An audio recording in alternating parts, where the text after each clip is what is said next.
Okay, चलो बिस्मिल्लाहिर्रहमानिर्रहीम। Start करते हैं बेटा। कंज्यूमर बैंकिंग का हमारा सब्जेक्ट है। आज इसका 3rd लेक्चर है हमारा। लास्ट 2 लेक्चर्स के अंदर बेटा हमने डिस्कस किया था बैंक्स क्या होते हैं, बैंक्स की हमने हिस्ट्री को डिस्कस किया था, बैंक्स के हमने फंक्शंस को डिस्कस किया था, और इसके अलावा हम लोगों ने उसकी कुछ अकाउंट्स को डिस्कस किया था, और टाइप्स ऑफ अकाउंट्स को हम डिस्कस कर रहे थे। कौन कौन से अकाउंट्स होते हैं, करंट अकाउंट होता है, सेविंग अकाउंट होता है, एंड सो ऑन। कुछ फंक्शन भी हमने डिस्कस किए थे। If you want to ask any question regarding the previous class तो बेटा you can ask. Previous classes में से कोई बात अगर आप पूछना चाहते हैं तो बेटा पूछ सकते हैं अभी। Anyone, any question? सर अगर क्वेश्चन आता है ये एवोल्यूशन या हिस्ट्री ऑफ बैंकिंग, ठीक है, सर इसको फर्स्ट से स्टार्ट करना है कि सर इसको गोल्डस्मिथ से स्टार्ट कर दें?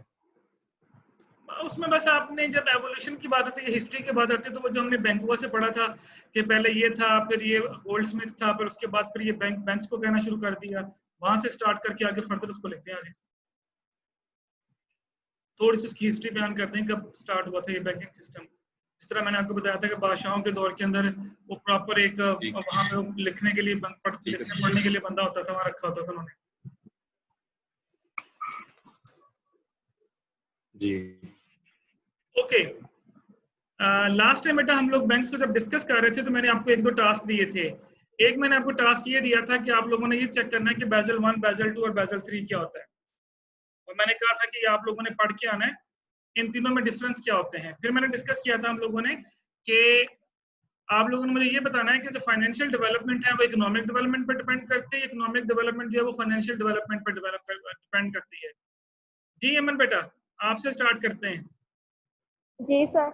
हाँ जी, फाइनेंशियल डेवलपमेंट इकोनॉमिक डेवलपमेंट पे डिपेंड करती है या इकोनॉमिक डेवलपमेंट फाइनेंशियल डेवलपमेंट पे डिपेंड करती है? सर फाइनेंशियल डेवलपमेंट जो है वो इकोनॉमिक डेवलपमेंट के ऊपर बेस करती है। सर फाइनेंशियल डेवलपमेंट का एक इम्पोर्टेंट रोल प्ले करता है सर। उसके लिए हम क्योंकि सर हमारी जितना हमारे पास फाइनेंस हमारा स्ट्रॉन्ग होगा उतनी हमारी इकोनॉमिक स्टेबल होगी, और इसके लिए सर हम लोग जो है वो बैंक से लोन ले सकते हैं, या सर हमारे कंट्री में अगर FDI आ जाती है उससे हमारी इकोनॉमी स्टेबल होती है। इसके अलावा सर और सर ये सेविंग मोबिलाइजेशन देती है। तो सर इस तरह लॉन्ग टर्म डेब्ट दे सकते हैं फाइनेंशियल प्रोडक्ट को। ये जो कमर्शियल सेक्टर है हमारे सर उनकी नीड्स को फुलफिल करती है। तो फाइनेंशियल डेवलपमेंट हमारी अच्छी होगी तो इकोनॉमिक डेवलपमेंट हमारी खुद ही स्टेबल हो जाएगी। यानी आप ये कहना चाह रहे हैं कि अगर फाइनेंशियल डेवलपमेंट किसी मुल्क के अंदर स्ट्रांग होगी तो इकोनॉमिक डेवलपमेंट ऑटोमेटिकली स्ट्रांग हो जाएगी, आप ये कहना चाह रहे हैं? जी सिकलान बेटा। हाँ जी जी सर इसमें यह है कि जो डेवलपिंग कंट्रीज है ना उनके लिए फाइनेंशियल डेवलपमेंट बहुत ज़्यादा जरूरी है। अगर वो इकोनॉमिक डेवलपमेंट जो है अपनी मेंटेन करना चाहते हैं या उसको अचीव करना चाहते हैं सर, तो उनके लिए फाइनेंशियल डेवलपमेंट बहुत ज़्यादा जरूरी है, क्योंकि डेवलपिंग कंट्रीज वो उनके पास ज़्यादा पैसा नहीं होता कि अपने इकोनॉमी को स्टेबल कर सके। करेंसी होती है सर, उसकी वैल्यू भी इतनी, उनकी ज्यादातर क्या होती है, उनकी ज्यादातर इंपोर्ट ज्यादा होती है और एक्सपोर्ट उनकी बहुत ज्यादा कम होती है। तो जैसे अगर वो अपनी जी रिमशा बेटा आप बताएं, अगर वो अपनी एक्सपोर्ट को ज्यादा कर लेते हैं। ओके हो गया बेटा, ओके हो गया। रिमशा आप बेटा बोलो, ठीक है सर, आपका क्या पॉइंट ऑफ व्यू है? जी Rimsha. Sir financial development directly proportional होती है इकोनॉमिक डेवलपमेंट की। मतलब इकोनॉमिक डेवलपमेंट बढ़ेगी तो फाइनेंशियल डेवलपमेंट होगी?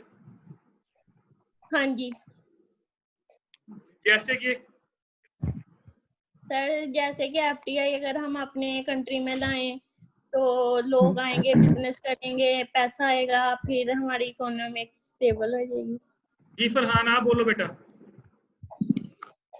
सर मेरा ये मानना है कि दोनों ये डिफरेंट मफरूज हैं एक दूसरे से, फाइनेंशियल डेवलपमेंट भी और इकोनॉमिक डेवलपमेंट भी, क्योंकि एक्सपोर्ट जब बढ़ेगी तो आपकी इकोनॉमी बेटर होगी, आपका बैलेंस ऑफ पेमेंट जो है वो बेटर होगा, जितना भी सरप्लस में जा सकता है एक्सपोर्ट की वजह से। जब एक्सपोर्ट ही नहीं होगी तो इकोनॉमी कभी नहीं डेवलप होगी।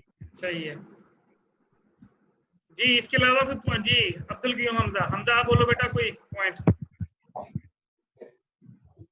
जी सर। जी sir financial sir financial development और इकोनॉमिक ग्रोथ जो है ये एक दूसरे के प्रोपोर्शनल है सर। अगर फाइनेंस आएगा हमारी कंट्री में तो उसकी वजह से प्रोडक्शन होगी सर, और प्रोडक्शन के लिए सर कंजप्शन होगी, कंजप्शन के लिए हमें पीपल्स चाहिए, उसके लिए हम इकोनॉमी में पैसा आएगा सर, और उनको यानी कि जो वेजेस मिलेंगी लोगों को, और हमारी इकोनॉमी स्टेबल होगी। अच्छा चलें जी सनम बेटा आप।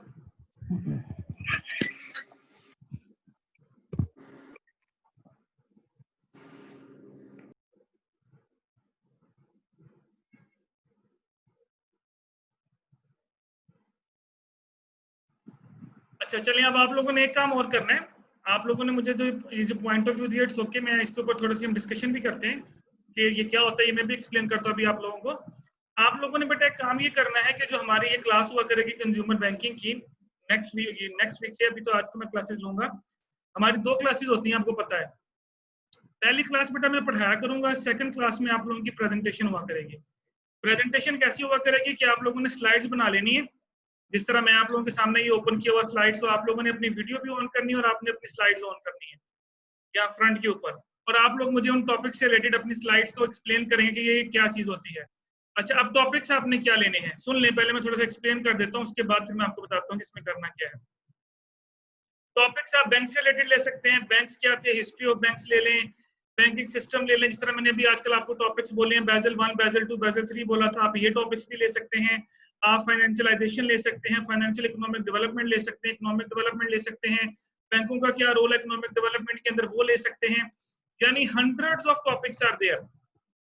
तो maximum 5 to 10 minutes, not more than that, सिर्फ 5 से 10 मिनट्स पर स्टूडेंट जो होगा वो प्रेजेंटेशन देगा, और आप लोग बेशक 2-2 का ग्रुप बना ले, 2-2 स्टूडेंट्स का, ठीक है, यानी मैक्सिमम आके 22-23 स्टूडेंट है मेरा ख्याल है, तो 10 ग्रुप बनेंगे आपके, तो 2-2 का ग्रुप बना लें, जिस तरह भी आपने बनाना है आपस में। तो 2 लोग जो हैं वो एक क्लास में प्रेजेंटेशन देंगे, ठीक हो गया, 10 से 15 मिनट मैक्सिमम एक ग्रुप को मिलेंगे, यानी लोगों को मिलेंगे, तो आप लोगों ने वो प्रेजेंटेशन देनी होगी। अब करना ये है आपने कि नेक्स्ट वीक जो हमारा आएगा उसमें आप लोगों की तरफ से मुझे 2 ग्रुप्स चाहिए, यानी 4 लोग चाहिए, और वो चारों लोग जब अपना अपना टॉपिक भी देंगे मुझे, यानी टॉपिक एक ही होगा, एक टॉपिक को 2 लोग प्रेजेंट करेंगे, इसी तरह दूसरा टॉपिक होगा उसको 2 लोग प्रेजेंट करेंगे, हाफ एक बंदा प्रेजेंट कर दे, हाफ एक बंदा प्रेजेंट कर दे।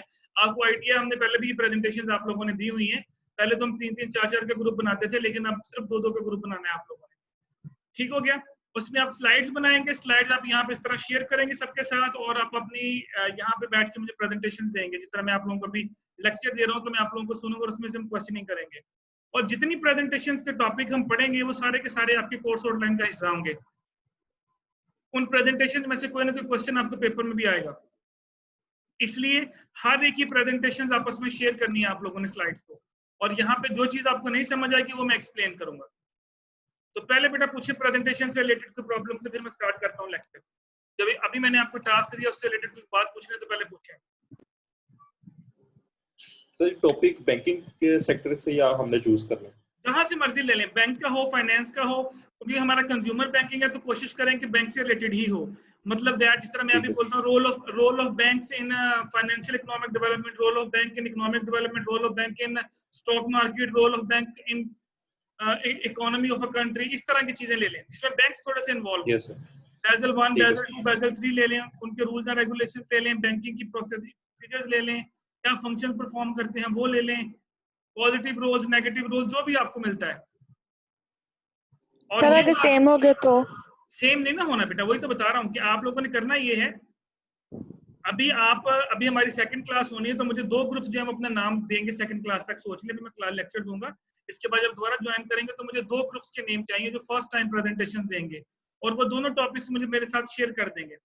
इसी तरह पूरा वीक होगा आपके पास, पूरे वीक के अंदर आप लोगों ने अपने सीआर को, अगर जो फीमेल्स हैं वो अपने जीआर को ग्रुप बना के मैसेज कर दें, और जो अपने सीआर है वो अपने सीआर को कर दें। जिसके पास सीआर के पास पहले टॉपिक आ गया वो सीआर को पता किसने पहले भेजा है, या ग्रुप में शेयर कर दें, आइडिया हो जाएगा किसने पहले शेयर किया, तो अगर रिपीट होगा तो दूसरे ग्रुप को चेंज करना पड़ेगा। और ये काम आप लोगों ने वेडनेसडे तक कर लेना है, कमिंग वेडनेसडे तक, ताकि ये ना हो कि संडे वाले दिन आप मुझे कहें नहीं सर हमसे डिसाइड ही नहीं हुआ, जिसकी प्रेजेंटेशन रहेगी वो दोबारा नहीं होगी। इतना टाइम नहीं है हमारे पास कि हम प्रेजेंटेशन के लिए दोबारा लेक्चर लें। तो जिस बंदे की प्रेजेंटेशन रह जाएगी बेटा वो रह जाएगी। तो दो ग्रुप्स जो डेफिनेटली आपको पता है कि जो पहले दो ग्रुप्स होते हैं वो हमेशा फेवर लेते हैं, उनकी बेस के ऊपर बाकियों की मार्किंग होगी। जो पहले दो ग्रुप्स प्रेजेंटेशंस देंगे कमिंग संडे को, उनको ये फायदा होगा कि उनकी जो जो फ्लॉज होंगे वो मैं एक्सप्लेन करूंगा कि ये फ्लॉज थे प्रेजेंटेशन में, लेकिन उनकी नेगेटिव मार्किंग नहीं होगी। उसके बाद जो अगले ग्रुप्स होंगे अगर वो प्रॉब्लम्स वही करेंगे तो उनको भी प्रॉब्लम होगी बेटा, उनकी नेगेटिव मार्किंग। जी अब्दुल क्यों बेटा? सर ये मेरा और खुरम का सर एक ग्रुप सर। आप कब देंगे चाह रहे हैं presentation? Sir coming week. Okay, एक ग्रुप आ गया हमारे पास हमजा का और खुर्रम का। जी आप टॉपिक बेटा डिसाइड करके आपने शेयर कर देना ग्रुप में, ठीक हो गया? जी सर। सर उसके बाद मेरा मरियम का। आप भी बेटा कमिंग संडे को देंगे? जी सर। चलें, ये दो ग्रुप्स हो गए बेटा इस संडे के लिए, ठीक है? ओके हो गया। बाकी ग्रुप्स बना लें और वो जो ग्रुप्स होंगे वो फिर उसके बाद नेक्स्ट वीक से आएंगे, वो तरतीब वाइज मैं आपको नेक्स्ट वीक में एक्सप्लेन कर दूंगा किस किस ग्रुप की किस किस डेट को प्रेजेंटेशन है। तो वो जो ग्रुप्स हैं, वो जो जीआर और सीआर है बेटा, आप मुझे शेयर करेंगे व्हाट्सएप में नंबर पे मेरे, तो मैं आप लोगों को बता दूंगा डेट वाइज कि किस डेट को किस ग्रुप की प्रेजेंटेशन होगी। कमिंग वीक जो है एक हमजा और खुर्रम और दूसरा बेटा कौन थे फीमेल साइड से? मरियम और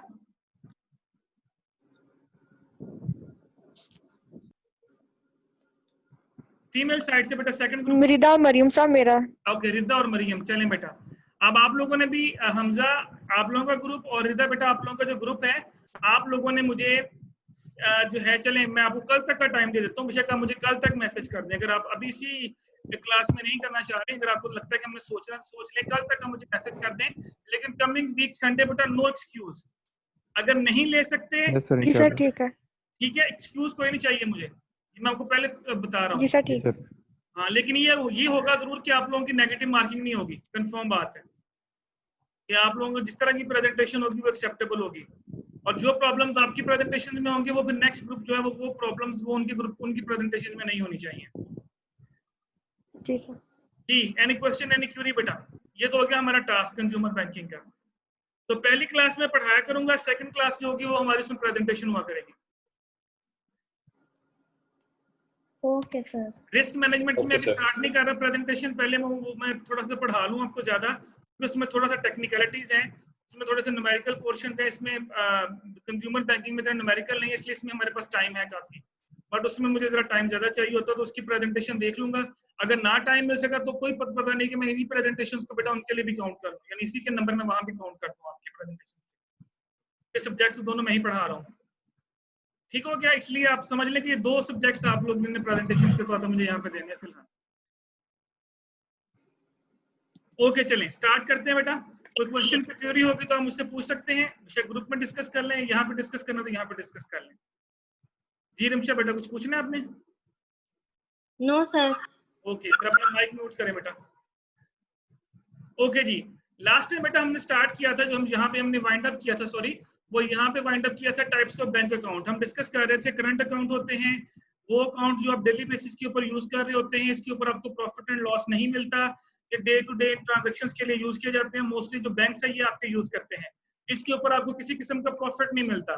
सेविंग अकाउंट्स वो अकाउंट्स होते हैं जिसके अंदर हम पैसा डिपॉजिट करवाते हैं, उसके बाद उसके ऊपर हमें कुछ अमाउंट ऑफ इंटरेस्ट मिलती रहती है। जिस तरह अक्सर जो सैलरीड पर्सन होते हैं वो अपनी सैलरी यहाँ पे रख देते हैं और उसके ऊपर जितना अर्सा पड़ी रहता है पैसा उसके ऊपर आपको इंटरेस्ट मिलता रहता है। लेकिन इसमें भी आपको ये फैसिलिटी होती है कि आप कभी भी पैसे विड्रॉ कर सकते हैं, डिपॉजिट भी कर सकते हैं, विड्रॉ भी कर सकते हैं, लेकिन जितने दिन तक पैसे डिपॉजिट रहेंगे उतने दिन तक इसके ऊपर आपको क्या मिलता रहेगा? प्रॉफिट मिलता रहेगा। ओके, इसके बाद हमने फिक्स अकाउंट पढ़ा था। फिक्स अकाउंट्स के अंदर इसमें ये होता है कि आप एक स्पेसिफिक अमाउंट जो है वो फिक्स कर देते हैं for the specific time period, for example 6 month, 9 month, 1 year, 2 years के लिए, और before that time period you can not withdraw the money. अगर आप उससे पहले विड्रॉ करेंगे तो उसके ऊपर आपको फिर प्लेंटी पड़ेगी और प्लेंटी के तौर पे में पॉसिबल आपके कुछ पैसे बीच में से काट लिए जाए। तो ये थे बेटा फिक्स अकाउंट्स की, थोड़ा सा ये हमने लास्ट टाइम डिस्कस कर लिया था जी। ये कुछ अकाउंट्स है बेटा आपके सामने शो हो रहे हैं, दैट इज फिक्स और term deposit in joint names. Joint name का बेटा क्या अकाउंट होता है? जी सकलैन, ये क्या होता है जॉइंट नेम अकाउंट? आपके सामने शो भी हो रहा है। जी सर। सर इसमें जॉइंट 2 या 2 से ज्यादा सर डिपॉजिट करवा सकते हैं अपना। ठीक है। और सर अपना जो सर कोई जो अपने मतलब मनी है उसको या बैंक में डिपॉजिट करवा सकते हैं 2 पार्टीज मिलकर। ठीक है। और सर ये फिक्स डिपॉजिट में भी जाता है, और अगर ये चाहे, अगर एक पार्टी चाहे अपने पैसों को विड्रॉ करवाना, तो सर अगर जब तक दूसरी पार्टी एग्री नहीं होगी तो फर्स्ट पार्टी भी उसे जो है विड्रॉ नहीं करवा सकती। यानी without the signature of 2 persons that account can not be withdraw practically applicable. इसका मतलब बेटा कि दोनों लोगों के जो है वो अकाउंट्स के ऊपर जो सिग्नेचर्स हैं, यानी आपके अगर कुछ चेक भी आपने करवाना है तो बेटा आप लोगों को इसके ऊपर दोनों पार्टीज के जो है वो सिग्नेचर होना जरूरी होती है। ज्वाइंट अकाउंट खुलवाने का मकसद ये होता है कि इसमें थोड़ी सी सिक्योरिटी बढ़ जाती है, मिसयूज जो है मिसयूज ऑफ अकाउंट वो कम हो जाता है। फॉर एग्जांपल अगर मेरा अकाउंट है और मैंने किसी को परमिशन दी हुई यूज करने की, तो उसमें फ्रॉड होने के चांसेस ज्यादा है। लेकिन अगर ज्वाइंट अकाउंट है, मेरा नाम किसी मेरे मैनेजर के नाम के साथ है, तो इसका मतलब है कि कोई भी ट्रांजेक्शन होगी तो विदाउट माई सिग्नेचर वो ट्रांजेक्शन पास नहीं हो पाएगी। इसलिए मुझे आइडिया होता रहेगा कि ये पैसे कहाँ जा रहे हैं, कैसे मूव कर रहे हैं। तो ज्वाइंट अकाउंट के अंदर बेटा क्या होता है, 2 या 2 से ज्यादा लोगों के नाम पे अकाउंट होता है। सब लोग एग्री करेंगे तो चेक हो, तीनों के साइन होंगे, दोनों के साइन होंगे तो चेक विड्रॉ होगा, अदरवाइज चेक विड्रॉ नहीं होगा। इसमें profit and loss sharing account भी हो सकते हैं, होम सेफ अकाउंट भी हो सकते हैं, सेम बेटा जिस तरह बाकी अकाउंट्स है उसी तरह से ये अकाउंट्स भी ओपन हो सकते हैं। लेकिन फर्क सिर्फ ये है कि इसके अंदर 2 या 2 से ज्यादा लोगों के सिग्नेचर्स के बगैर वो अकाउंट रन नहीं हो सकता। Profit and loss sharing account बेटा आपको पता है इसको हम सेविंग अकाउंट भी कहते हैं, लेकिन इस्लामिक पॉइंट ऑफ व्यू से देखें तो बेटा profit and loss sharing account में ये होता है कि हम जो बैंक्स होते हैं अगर वो प्रॉफिट में जाएंगे तो प्रॉफिट मिलेगा, लॉस होगा तो उनको लॉस शेयर करेंगे। लेकिन हमारे यहाँ पे जो कमर्शियल बैंक्स हैं, जो इस्लामिक बैंक नहीं है, वो उसको सेविंग अकाउंट का नाम देते हैं। अगर देखा जाए तो सेविंग अकाउंट में कभी भी आपको लॉस नहीं होता, उस पर हमेशा आपको इंटरेस्ट मिलता है। तो profit and loss sharing account का बेटा मकसद ये होता है कि अगर बैंक प्रॉफिट में गया तो बैंक प्रॉफिट में से आपको देगा, अगर बैंक लॉस गया तो बैंक आपके अकाउंट में से पैसे काट लेगा। लेकिन मैंने आज तक ऐसा कोई बैंक नहीं देखा जिसने आपने पैसे रखवाए और उसने पैसे काट के आपको वापस किए। तो बैंक जो है वो हमेशा आपको प्रॉफिट ही देता है। इस्लामिक पॉइंट ऑफ व्यू से डेफिनेटली अगर हम डिस्कस करेंगे तो फिर हराम हलाल की तरफ चले जाएंगे, तो वो डेफिनेटली बेटा ऐसा नहीं है कि हम इसको करें। जी, procedure for opening a bank account very simple one बेटा। आप लोगों ने आप खुलवाया वैसे कभी किसी ने अकाउंट बैंक में? एनीवन? नहीं सर, अभी तक नहीं। किसी ने को बैंक में अकाउंट खुलवाने का बेटा आपको आइडिया हो जी, गए हो वहाँ पे? जी सर मेरा है। जी, क्या क्या मांगा उन्होंने आपसे, चले बताएं, अपना एक्सपीरियंस शेयर करें, फिर मैं ये 1 बाय 1 बताता हूँ। उन्होंने आपसे क्या क्या चीज रिक्वायर की? सर उन्होंने सर हमारी पर्सनल जो इन्फॉर्मेशन होती हैं सर, कोई ना कोई आपको ना देना पड़ता है। मतलब जैसे आपका कोई बिजनेस है, इसका कोई कार्ड आपको देना पड़ता है। हाँ ठीक है सर, आपको मतलब हमें जैसे कोई अगर आप काम करते हैं, आपको देना पड़ता है कि कार्ड हो आपका, जैसे शॉप का है या कोई भी काम हो वो आपको लास्ट में देना पड़ता है। लेकिन मेरा सर स्टूडेंट बना है तो मैंने अपना यूनिवर्सिटी कार्ड दिया था। ओके ठीक है। तो और उसके अलावा सर घर के बिजली का बिल लेते हैं, पापा की आईडी कार्ड कॉपी, हमारी सारी इंफॉर्मेशन ऐसे सर उन्होंने लिए सबसे। अच्छा वैसे तो उसके बाद उन्होंने पूछा। जी सर। जी बोले कंप्लीट करें बात आप पहले। सर मतलब उसके बाद वो पूछते हैं आपने करंट खुलवाना है या सेविंग, तो सर जैसे मेरा करंट है तो सर बस यही सब पूछा था, इसके अलावा और तो कुछ। अच्छा चले एक जनरल क्वेश्चन, इतना कुछ लोग क्यों रिक्वायर करते हैं? हालांकि हमने पैसे रखवाने होते हैं वहां पे, अगर देखा जाए तो हमारा पैसे वहां रखना है, लेकिन वो इतनी सिक्योरिटी क्यों मांगते हैं? इस तरह उन्होंने बोला जिन्होंने बिजली का बिल मांगा, उन्होंने फलां चीज मांगी, क्यों मांगता है बैंक ये सारी चीजें? सर वो जो इंटरनेशनल ऑर्गेनाइजेशन है FATF, सर वो चाहते हैं कि मनी लॉन्ड्रिंग से बचाने के लिए अपने कस्टमर को जानना बहुत ज्यादा जरूरी है। सर अगर हम बैंकर जो हैं अगर अपने कस्टमर को सही तरीके से जानेंगे कि इनका पेशा क्या है, कहाँ से आए, इनके पास पैसे इतने कहाँ से आए हैं, सर हो सकता है मनी लॉन्ड्रिंग से जो है पैसे बच सकते हैं। सर दूसरी बात ये सर जो टेररिस्ट जितनी भी ऑर्गेनाइजेशन है, कुछ लोग उनको पैसे फंडिंग करते हैं, तो अगर हमें अपने कस्टमर का सही तरीके से पता होगा तो सर वो टेररिस्ट को भी फंडिंग नहीं देगा। बेसिकली जो कस्टमर इंफॉर्मेशन आप कलेक्ट कर रहे होते हैं ना, इसके बहुत से मकसद होते हैं। अब आप देखिए इवन कि आप अगर कभी कोई सिम कोई चीज खरीदने चले जाएं, उसके लिए भी आपको काफी सारी डॉक्यूमेंटेशन करवानी पड़ती है कि फलां चीज देंगे, उसके बाद वो चीज आपके नाम पे ट्रांसफर होती है। इसी तरह बेटा जब बैंक होता है ना, इसमें आपने पैसा रखवाना है, तो जितनी मैक्सिमम इंफॉर्मेशन बैंक रिक्वायर कर सकता है आपसे, वो आपसे रिक्वायर करता है। उसकी वजह 2-3 होती है, जब एक्सप्लेन भी की। उसमें बेटा एक वजह ये भी होती है आपकी कि आप ये देखना चाहते हैं कि इस बंदे की सोर्स ऑफ इनकम क्या। देखिए आपने कहा मैं स्टूडेंट कार्ड आपने दिया, अब पता चले कि जी आपके अकाउंट में ट्रांजैक्शन हो रही है 1 मिलियन, 2 मिलियन, 3 मिलियन, 4 मिलियन की हर महीने, तो एक स्टूडेंट के पास इतना पैसा कहाँ से आ रहा है? अब that is an alarming situation. हमारे मुल्क में अनफॉर्चुनेटली इतना चेक एंड बैलेंस नहीं है, लेकिन दूसरी कंट्रीज के अंदर बेटा ये बहुत बड़ा चेक एंड बैलेंस है। वहां पे अगर ट्रांजैक्शन ये अमाउंट हद से ज्यादा आ जाए, उसके ऊपर पहले आपकी इंक्वायरी लग जाती है, पैसा आया कहाँ से, पहले इसका प्रूफ दो, उसके बाद फिर ट्रांजैक्शन जो है वो टेक प्लेस होती है। अदरवाइज वो ट्रांजैक्शन टेक प्लेस ही नहीं होती। हमारे यहाँ पे देख लें आप, यहाँ पे जो मनी लॉन्ड्रिंग करती है उन्होंने क्या किया होता है, उन्होंने अपने नौकर के नाम पे अकाउंट खुलवाया हुआ है, उन्होंने अपने फलां बंदे के नाम पे अकाउंट खुलवाया, वहां पे पैसे ट्रांसफर हो रहे हैं, कोई चेक एंड बैलेंस नहीं है। वरना लेने का मकसद बेटा यही होता है कि अगर आप स्टूडेंट, आप देखिए इन्होंने स्टूडेंट कार्ड जमा करवाया, अगर मैं इनके अकाउंट के अंदर कोई 10 या 20 लाख की ट्रांजैक्शन करता हूँ, what does it mean? It means कि स्टूडेंट के पास इतना पैसा कहाँ से आया, उसको पहले देना बताना पड़ेगा। अब वो मनी लॉन्ड्रिंग का भी हो सकता है, वो टेररिस्ट एक्टिविटीज के लिए भी यूज हो सकता है, वो बहुत सी एक्टिविटीज के लिए, मे पॉसिबल वो राइट वे से आया हो पैसा, वो कह सकते हैं मुझे मेरे फादर ने गिफ्ट किया, लेकिन कम से कम आप मुझे सोर्स ऑफ फंडिंग बताएंगे, तो यहाँ से भी हम पकड़ सकते हैं बंदों को जो मिस यूज करते हैं बेटा अपने पैसे का। तो बेसिकली इन्फॉर्मेशन लेने का मकसद यही होता है कि बाद में आप लोगों को वेरीफाई किया जा सके कि आप लोगों के पास ही पैसा कहाँ से आ रहा है।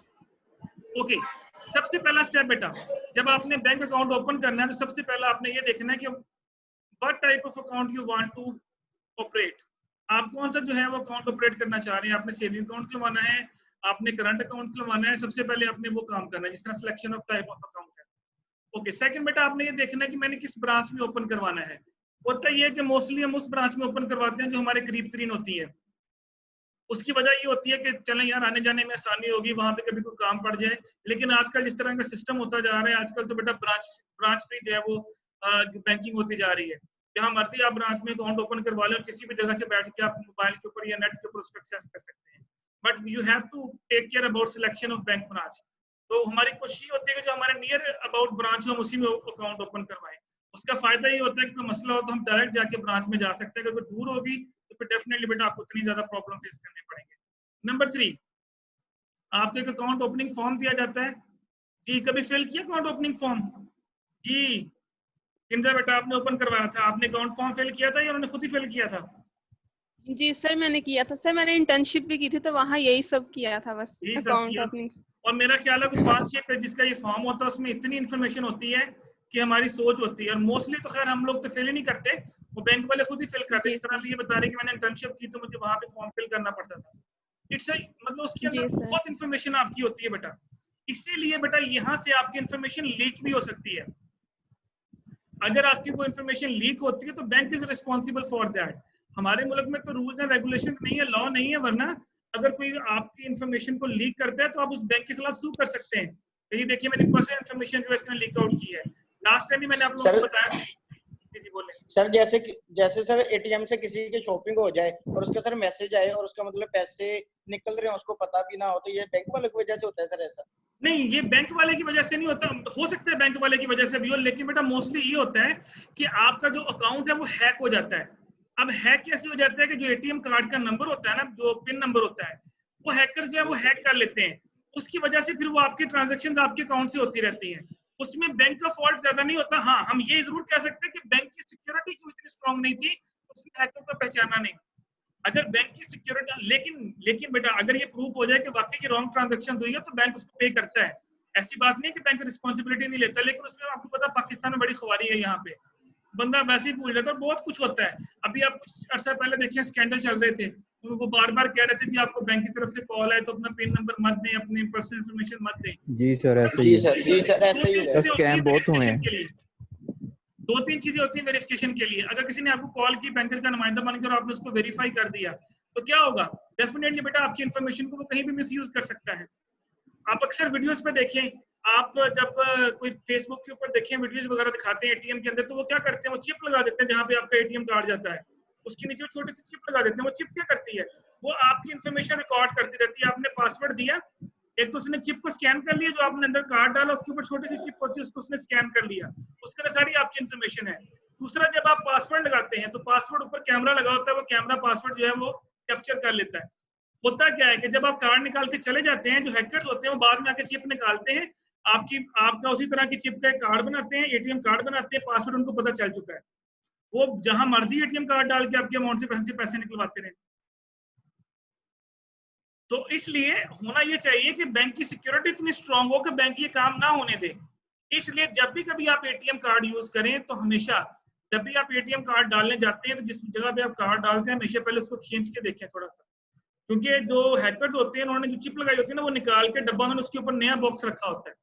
वो लगता है बिल्कुल बैंक वाला ही बॉक्स होता है, लेकिन अक्सर वो बैंक का बॉक्स फिक्स नहीं होता क्योंकि उन्हें आगे दोबारा निकालना होता है वहां से। इस वजह से हमेशा जब भी एटीएम कार्ड यूज करें उस बॉक्स को पहले खींच के देखें कि वो बॉक्स बाहर तो नहीं आ रहा है। अगर बाहर आ रहा है तो फिर आप उस एटीएम को कभी भी यूज मत करें, वरना आपको नुकसान होगा।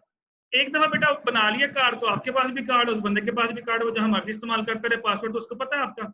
इसलिए जब भी आप एटीएम मशीन के ऊपर पासवर्ड लगाएं तो हमेशा कहा जाता है कि जब आप लगाएं तो ये कैमरा लगा हुआ तो आपने पहले इस तरह आप ऊपर हाथ रख के फिर नीचे बटन प्रेस करें, ताकि अगर कोई ऊपर से कॉपी भी कर रहा है तो कम से कम वो नीचे से आपका पासवर्ड ना देख सके। तो ये 2-3 तरीकेकार हैं जो जहां से आप बच सकते हैं हैकिंग से। लेकिन बेटा अगर हैक हो जाए, और बहुत से लोगों का हैक होता है, पैसा भी निकल जाता है तो पता भी नहीं चलता।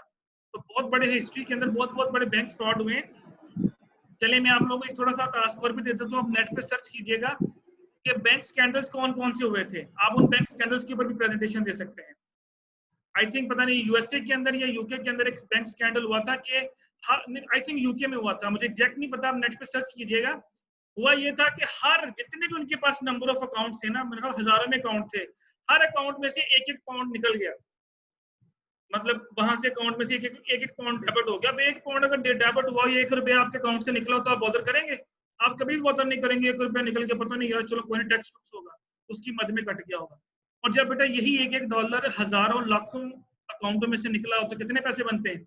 हजारों लाखों डॉलर बन जाते हैं। और ये बहुत बड़ा स्कैंडल हुआ था और आई थिंक ये यूके के अंदर हुआ था।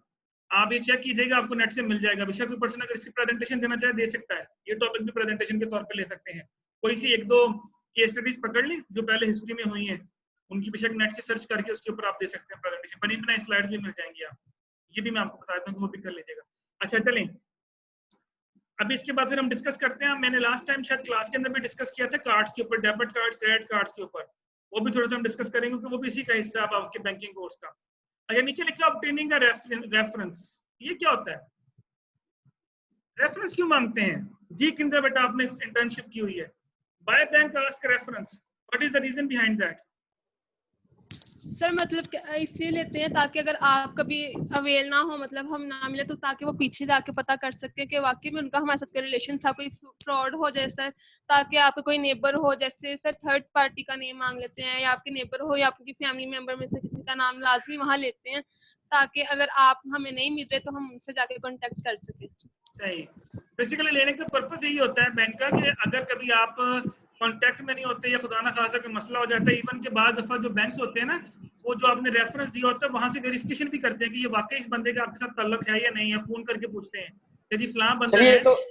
जी जी सर, ये तो जब लोन्स लेते हैं उसके लिए वेरिफिकेशन के लिए थर्ड पर्सन भी साथ ऐड करते हैं। बिल्कुल बिल्कुल, इवन के जब आप क्रेडिट कार्ड या डेबिट क्रेडिट कार्ड स्पेशली जब बनवाते हैं तब भी आपसे रेफरेंस मांगा जाता है। और उस क्रेडिट कार्ड क्योंकि बैंक का पैसा इस्तेमाल करना होता है आपने, इस वजह से फिर वो कॉल करके पूछते हैं कि हाँ जी ये बंदा वाकई है। अब फॉर एग्जांपल अगर मैं बताता हूँ कि मैं जिस लेक्चरर हूँ वो मुझसे रेफरेंस मांगते हैं मैंने अपने साथ कुछ साथी कुलीग का रेफरेंस दे दिया जो मेरे साथ पढ़ाता है। अब वो उसको कॉल करके पूछेंगे जी क्या वाकई ये बंदा यहाँ पे टीचर है, क्या ये वाकई आपके साथ पढ़ाता है या नहीं पढ़ाता, ताकि वो ये कंफर्मेशन करना चाहते हैं कि ये बंदा कहीं झूठ तो नहीं बोल रहा। तो अगर बेटा मैं झूठ बोल रहा हूँ तो फिर डेफिनेटली वो क्या करेंगे, वो मेरे जो ट्रांजेक्शन उसको प्रोसेस नहीं करेंगे आगे, फर्दर मेरा फॉर्म जो वहीं पर रिजेक्ट हो जाएगा। ये मैं आपको थोड़ा सा डिस्कस करता हूँ बाद में कार्ड्स के ऊपर आके। अच्छा फिर आप फॉर्म सर मेनली ये डेथ पेनल्टी के लिए होता है रेफरेंस। सर डेथ पेनल्टी हो जाए तो सर जो जिसका रेफरेंस होता है उसके बगैर सर फिर बहुत सी चीजों के लिए होता है, बहुत सी चीजों के लिए होता है, वेरिफिकेशन के लिए भी होता है। खुदा ना खास्ता अगर आपकी डेथ हो जाती है और अगर कोई बंदा उस आपके अकाउंट में पैसे पड़े हुए हैं तो फिर डेफिनेटली जो रेफरी होगा जिसको आपने रेफर किया होगा वो बंदा क्लेम कर सकता है आके। बहुत से मकसद हो सकते हैं इस चीज के, बेटा बहुत से मकसद हो सकते हैं, बहुत से मकसद के लिए इसको इस्तेमाल किया जा सकता है। ये जो स्क्रीन के ऊपर लाइनें लगाते हैं ना बेटा, मुझे यहाँ पे शो हो रहा होता है कौन बंदा यूज कर रहा होता है, मुझे नाम लेने पे मजबूर मत करें। मैंने आपको पूरा मौका दिया प्रेजेंटेशन देने का, वहां जितनी मर्जी लाइनें लगा के लेके आइएगा।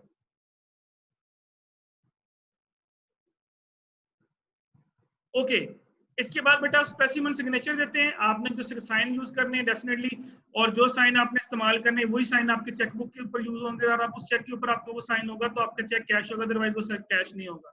फिर इनिशियल डिपॉजिट होता है, मुख्तलिफ है, 500 100 रुपए से भी ओपन हो जाता है, 200 से भी, 500 से भी, कुछ अकाउंट 500 से ओपन करते हैं, जो गवर्नमेंट के बैंक है उसमें तो 100 रुपए से भी ओपन हो जाता है, बट 5 to 1000 जो होती है मिनिमम आपको डिपॉजिट करवाते हैं। अकाउंट ओपन हो जाता है, उसके बाद आपके पास चेक बुक और वो जो टर्म डिपॉजिट सर्टिफिकेट जो भी आप लोगों ने यूज करने वो भी आप मिल जाएगा आपको। इसके साथ ही डेबिट कार्ड, क्रेडिट कार्ड अगर आपने अप्लाई किया तो वो भी आपको इसके साथ ही मिल जाता है चेक बुक के साथ। जी यहाँ तक बेटा कोई प्रॉब्लम पहले? Anyone, any confusion बेटा? No sir.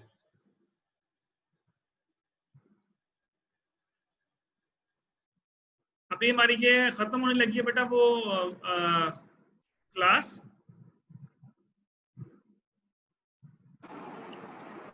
अभी हमारी क्लास खत्म होने लगी है तो बेटा इसके साथ ही फिर आप मुझे दोबारा ज्वाइन करेंगे, फिर मैं यहीं से स्टार्ट करूंगा दोबारा। तो यहाँ तक प्रॉब्लम है तो you can ask any question, any one of you. No sir. No sir.